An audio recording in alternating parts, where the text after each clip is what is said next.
So you buy an Athearn Genesis model, but it has a misplaced detail in it. Does that make the model a total write-off? Come back after the title and we'll find out.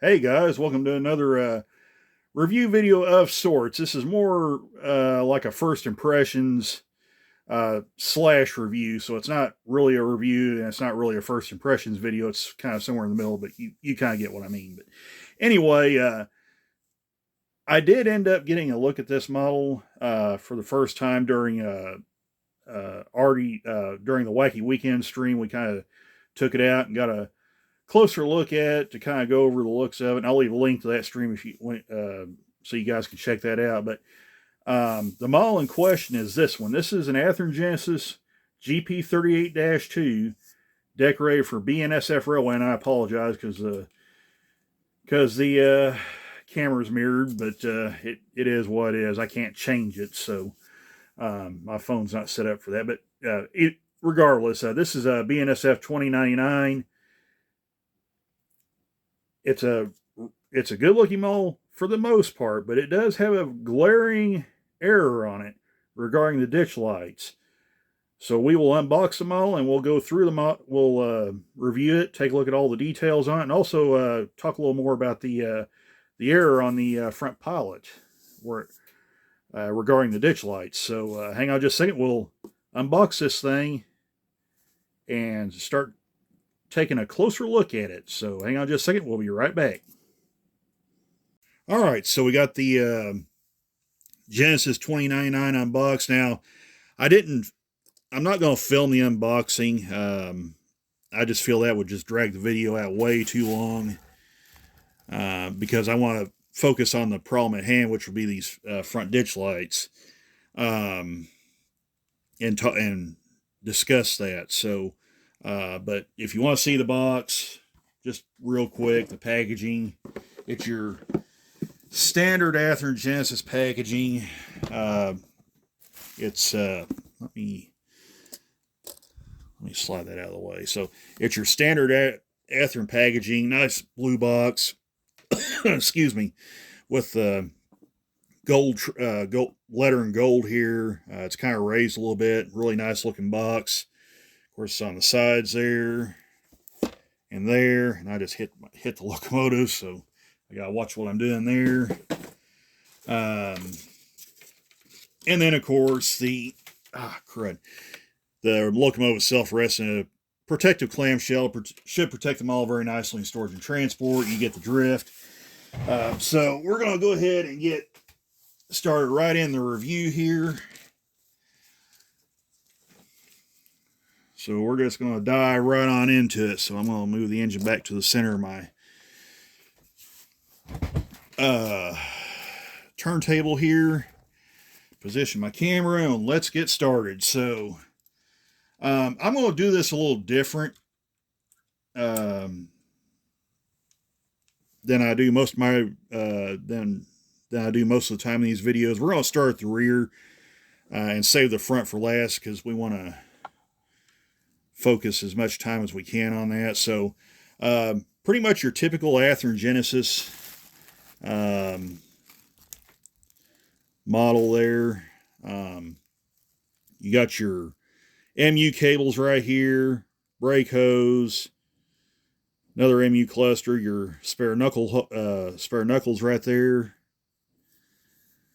Got a McHenry coupler. Obviously, I'm not going to rehash the deal with the McHenrys. You can go back to some other videos for my thoughts on those. But in short, they're a not great coupler, but they're not horrible either. So that's just kind of my quick thought on that. Got printed number boards right here and right here. You got the grab irons right here. It runs up the back of the locomotive. Looks good. You got class lights right here and here. You got a little walkway light down here, but it's not operational. We will come down the engineer's side of the locomotive. Got the handrails all look nice and straight. Truck detail looks really good. Got sanding lines there. Maybe a little difficult to see, but there's one right in front of the truck as well.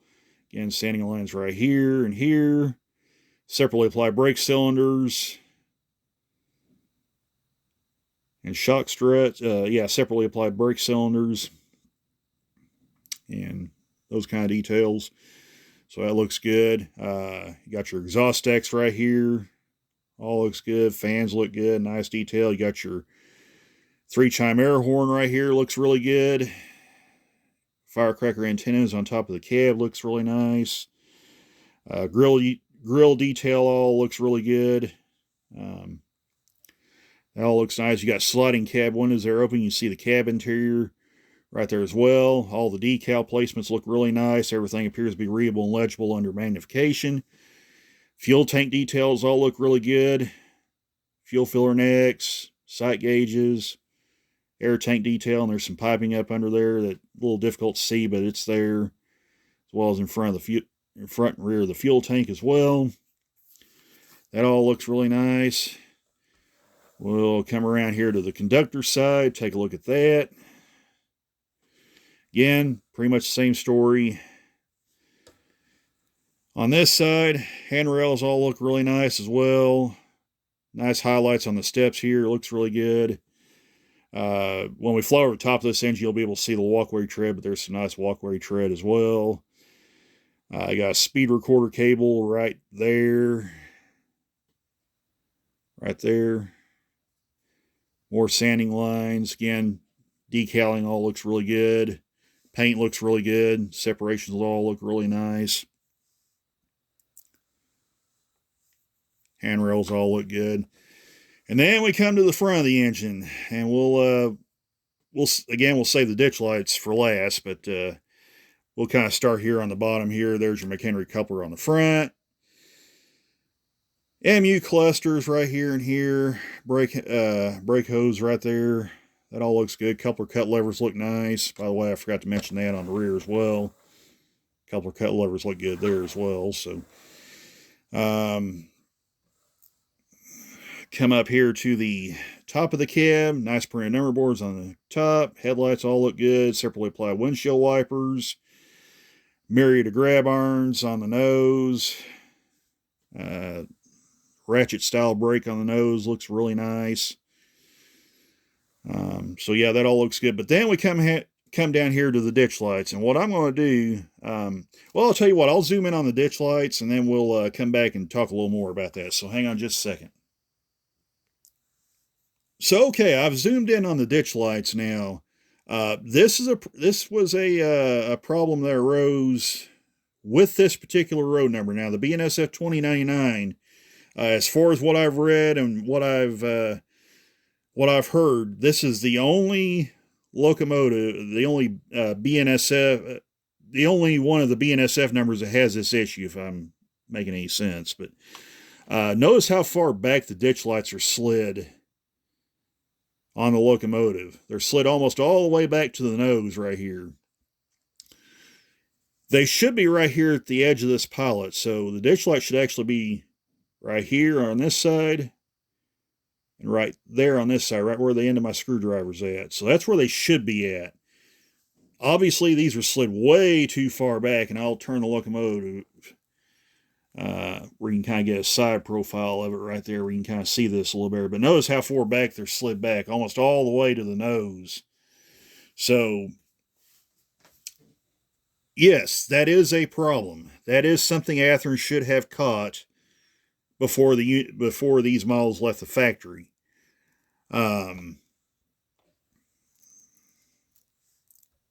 That is a glaring mistake on these locomotives that we see here. But, and this is my opinion, you may disagree with it, that's fine.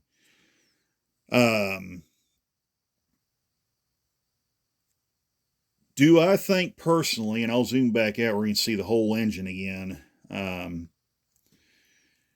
Do I think that this makes the locomotive as a whole a complete write-off? Meaning it's garbage, it's terrible, it's the worst thing that ever happened. It's going to be the end of humanity as we know it. Blah blah. Okay, I'm getting a little bit carried away there, but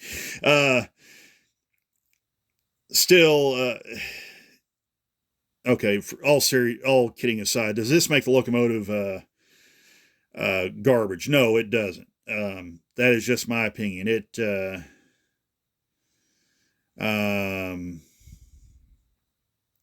is an inconvenience. I don't like I said, I don't disagree that Athearn should have caught this, that it is a glaring mistake, that shouldn't have happened.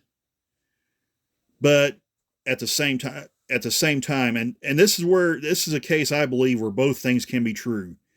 You have a glaring mistake on a locomotive, but the model overall isn't trash. Now, obviously, we still got to test the engine and see how it runs in sounds and everything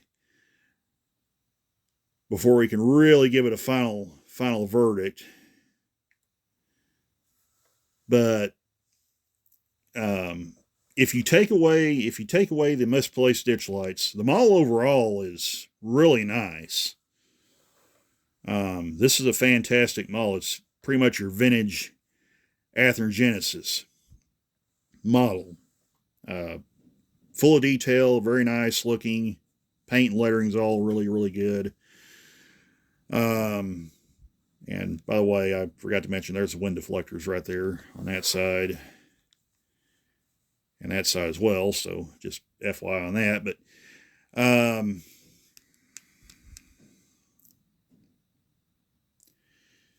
yeah, like I said, the model as a whole is fine. It's just a shame that mistake happened, but still yet, I don't view the model as a whole garbage. I do hope Athearn does learn from this and kind of tidies up for their quality control department staff to kind of tie up some loose ends where you don't have models like this, where you don't have stuff like this escaping the factory unnoticed in the future, because you don't want repeat. You don't want things repeating itself. If that makes any sense. But I can assure you, I can tell you this. I bought a number of Athearn Genesis locomotives over the past 3 years or past few years, or the past few years. Dang, I can't talk. And this is the only one I've seen that has a glaring detail issue. All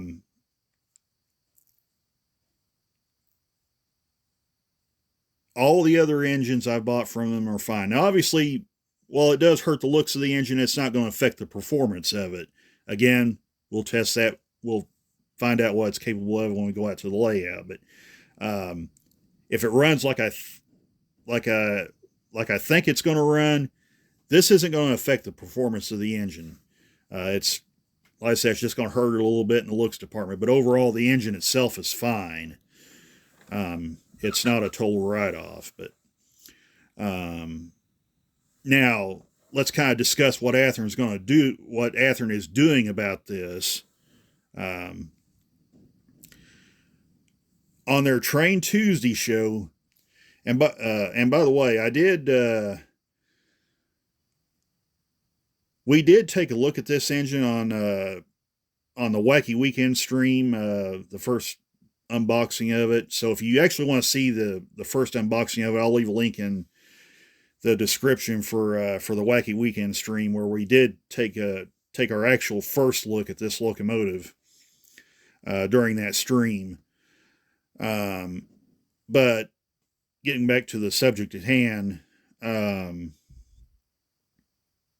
Athearn has acknowledged this on both their Facebook page as well as on a recent Train Tuesday episode, and I'll try to leave a link to both of those as well. where you guys can check those out. But if you have a model of the BNSF 2099, you have a couple of options here. You can either send the locomotive back to either the hobby shop you purchased it from, or if you order it direct from Athearn, obviously you send it back to Athearn for a full refund. Or option 2, you can send them an email, and they have a link. They have that posted on their Facebook post regarding these locomotives.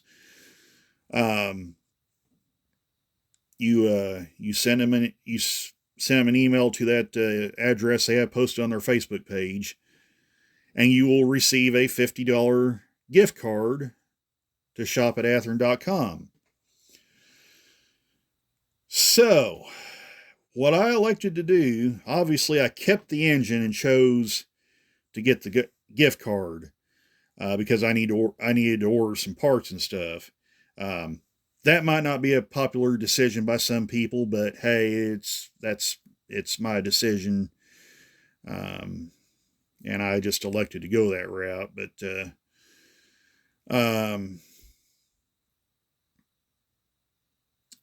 so you have in short, you have those two options, and you can go from there. So that's it. Hopefully I made sense talking about that, but that's kind of the overall view of this engine.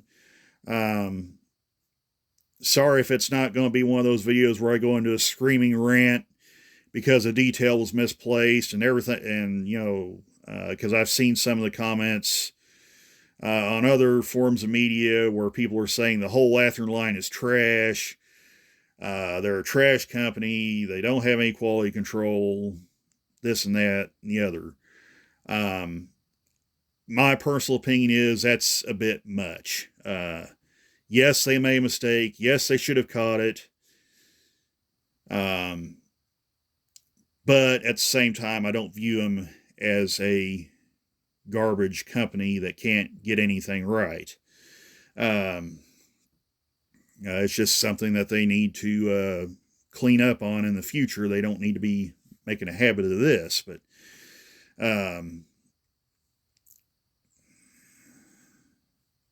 it does happen.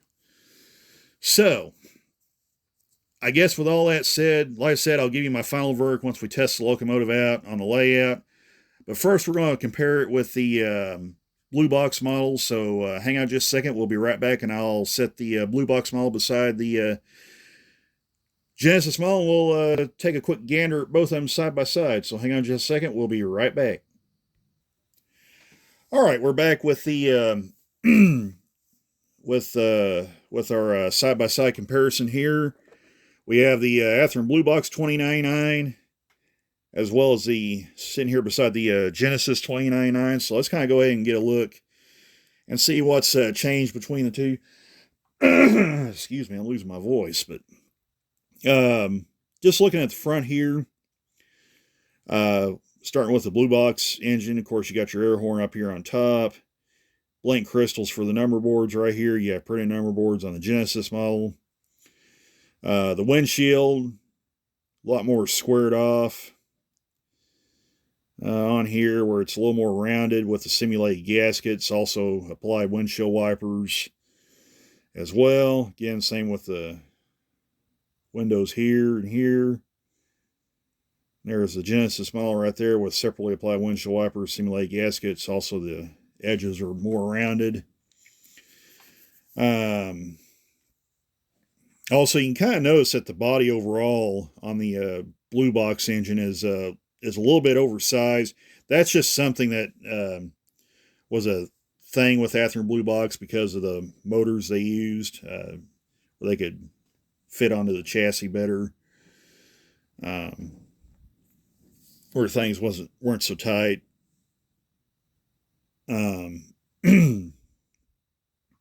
Also, you notice the sand filler hatch right here is molded on, whereas it's a separately applied piece.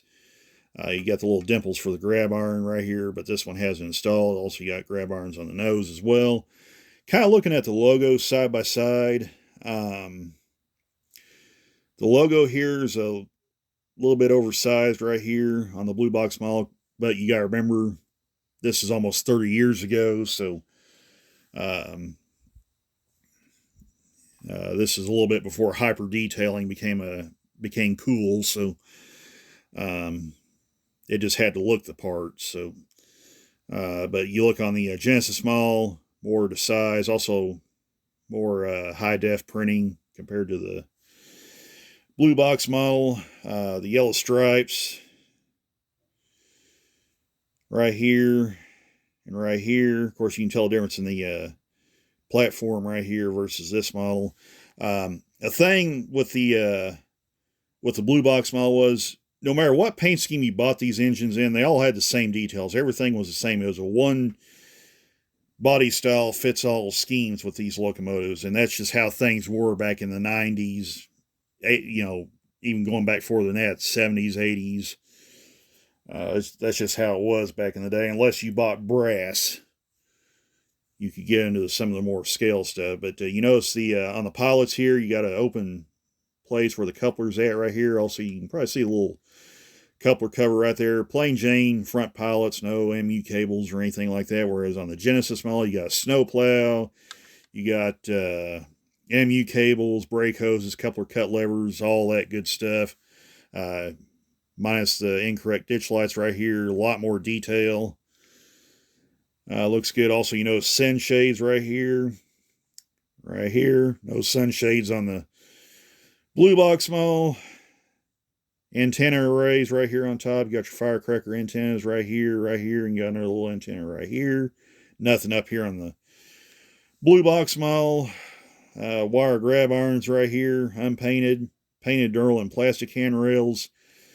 On the Genesis model, one thing I would kind of like to see manufacturers kind of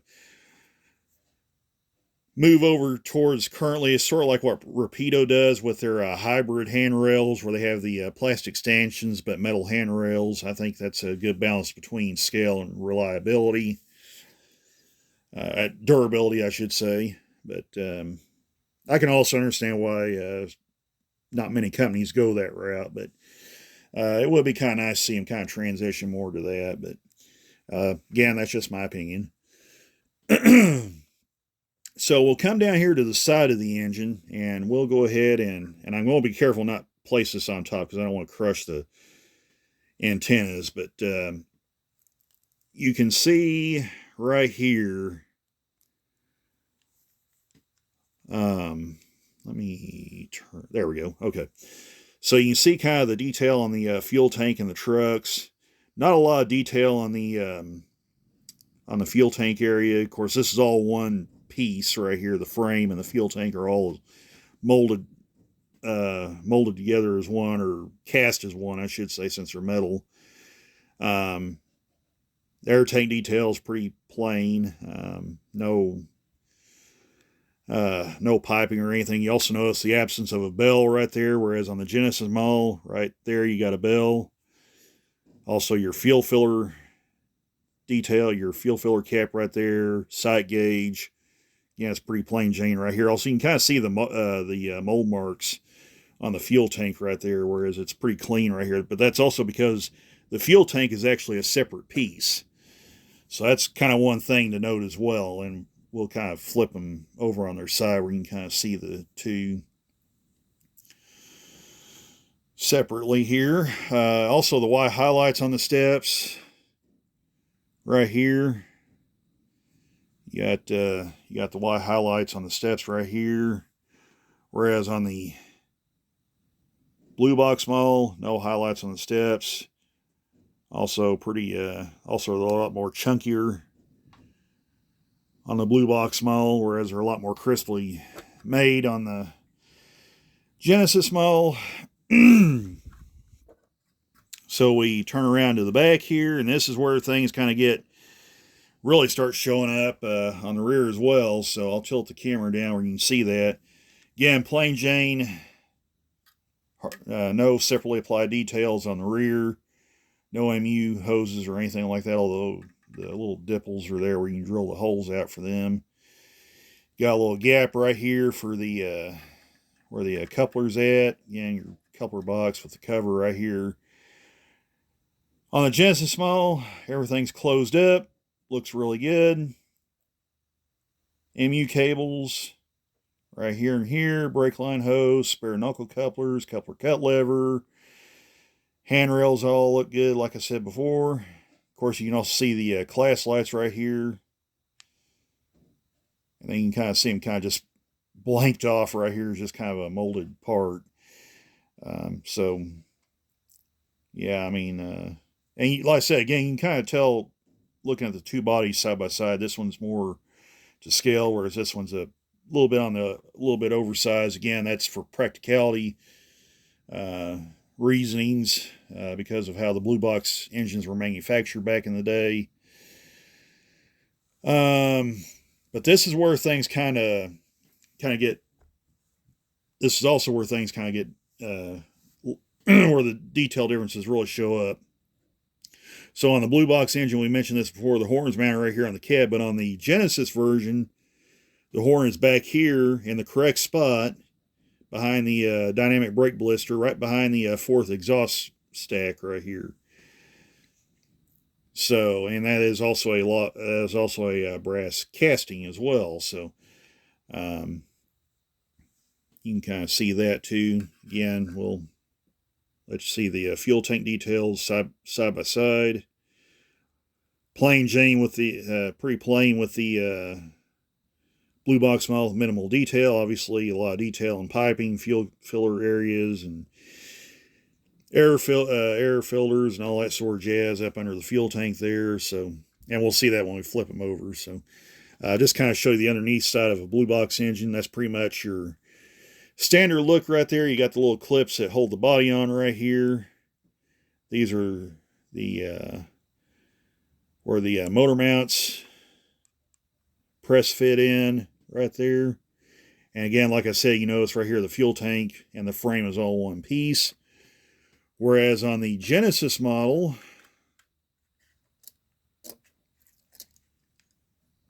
the fuel tank is actually a separate piece that's screwed onto the frame. You notice all the the piping that runs underneath here, all the little details, your sanding lines right here, here, and here. Got piping on the fuel tank as well. All the little air dryers right there. There's your bell right there. So yeah, quite a bit more detail. Also, the way the trucks clip on, also you can see a little bit of traction motor detailing right there on the bottom of the trucks. Also nickel silver wheels as well. That all looks really good right there. And just in case you missed it, because I didn't point that out, there's what the underneath of a blue box model looks like. And you have these steel wheels right here versus nickel silver. So pretty good difference right there in the two trucks, the way the locomotives are mechanically. But the big thing also with the internals as well, this locomotive has your standard blue box drive. I'm not going to take the bodies off of these two engines because I don't want to risk breaking something on these, and I already broke a tab on this locomotive that holds the shell on while I was unboxing it during the Wacky Weekend stream, or while I was showing the chassis on the Wacky Weekend stream. So I don't want to risk breaking anything else off. So I won't be taking the shells off either of these engines right now. But just the best description. This locomotive has your standard blue box drive. It has a clip that runs, that clips on top of the motor and runs to each truck. There's a little tower that sticks up on the trucks on these blue box models, and it basically rubs on that clip and sends electricity to the motor. So that's basically, in short, how they open this locomotive here. A lot more sophisticated. Obviously, you don't have the clip send electricity to the motor. You got wires going from brass pickup, going from pickups on the trucks here, going to the main circuit board where the decoder plugs in, providing the locomotive the electricity needed to function, power the lights, all that sort of jazz. And the biggest thing, Tsunami 2 sound, 21-pin connector, if you buy the DCC ready version. But this engine comes equipped with the Tsunami 2 with speakers. Provides very good sound. Of course, there's a lot of neat lighting effects too. Your headlight, ditch lights, ground lights if the engine has them. Class lights if equipped. Light and number boards, your front and rear headlights, obviously. So yeah, there's a lot of advancements in the Genesis model versus the blue box model. So that's kind of a quick overview of it. So what we're going to do, we're going to head to the layout and we're going to test this engine out, and then I'll give you my final verdict on it. So hang on just a second, we'll be right back. All right, we're out here at the layout now. We're ready to try this locomotive out. Obviously, I set it on the track and it fired up. The sound's fired up on it. So prime mover sound very good on it. So now we're going to kind of go through the functions right quick. So we got our handy dandy little book right here, and I'll zoom that out where you can see that a little better. But there's the function list right there. You can pause that, take a look at that at your leisure. So I'll get that out of the way. Then we'll zoom in on it, back in on it again, and we'll get started with the sound test. So, or sound and light test. So we'll go ahead and start by hitting F0 and turn the headlight on. So there's that on. Now, I think, if I remember right, F5 turns on the ditch lights. So let's see here. Yep, there's the ditch lights on, so they work nice and bright. Now it has some other lighting features, so I'm going to kind of bounce around a little bit. So we're going to hit, there's an auxiliary lighting feature, F24 and 25. So let's go ahead and try that. Let's try 25 first and see what that does. Okay, so that turns number boards on. So F25 turns the number boards on. Let's see what F24 does. Okay, well, don't see anything there, unless I'm missing something. This thing may seem like this thing had working class lights, because before I started filming this, I was hooking everything up, and then I had some issues hooking it. It turned out I had the wires in wrong, but I tried the locomotive on DC. By the way, you can run these locomotives on DC. It's not recommended that you do that, but you can if you need to. But anyway, you just won't be able to activate any of the sound or light functions if you do it that way, unless you have a, what is it called, a Tech 4 or something like that, with sound controller where you can do that. But anyway, if you have a regular power pack like I have, you can't access any of the sound features. However, the headlights and everything will come on, and the sound. And it did that. The one interesting thing was the rear class lights lit up on it. So F24 may activate the rear class lights on it. But anyway, we'll get into that when we move it forward, because I'm babbling now. But F1 rings the bell. So there's that. F2 blows the horn.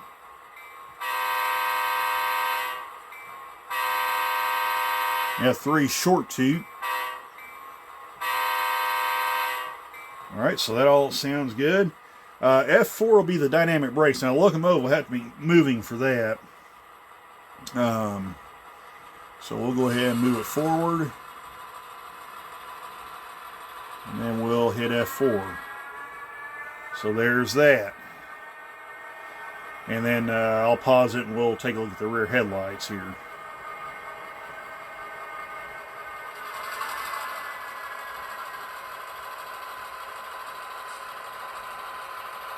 And then you just press F4 again to release dynamic brakes. Okay, I'll pause it right quick and we'll take a look at the rear headlights.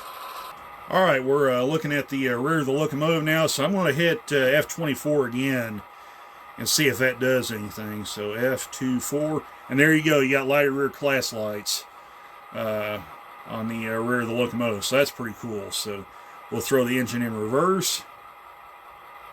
There's rear headlight on, again, nice and bright. We'll go ahead and back it up, and we'll go through some of the other sound functions.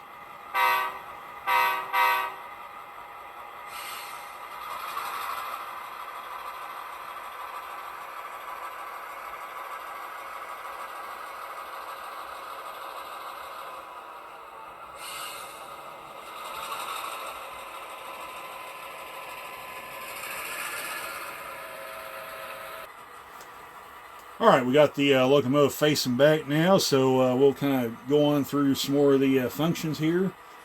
Get my function list back up here.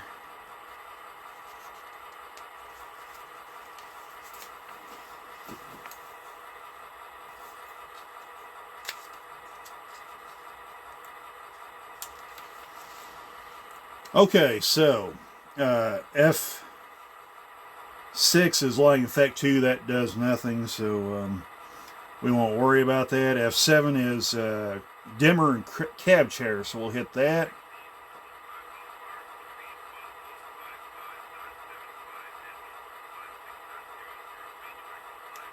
And you can hear some of the chatter going on there, so we'll hit F7. That'll put the lights back on bright. F8 is mute. F9 is alternate mixer, half volume. F10 is straight to 8.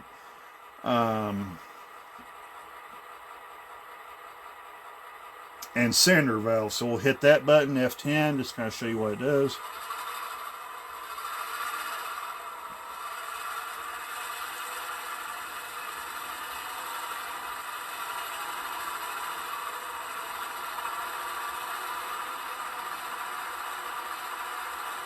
So there's wide open. We'll hit it again to bring the engine back down to idle.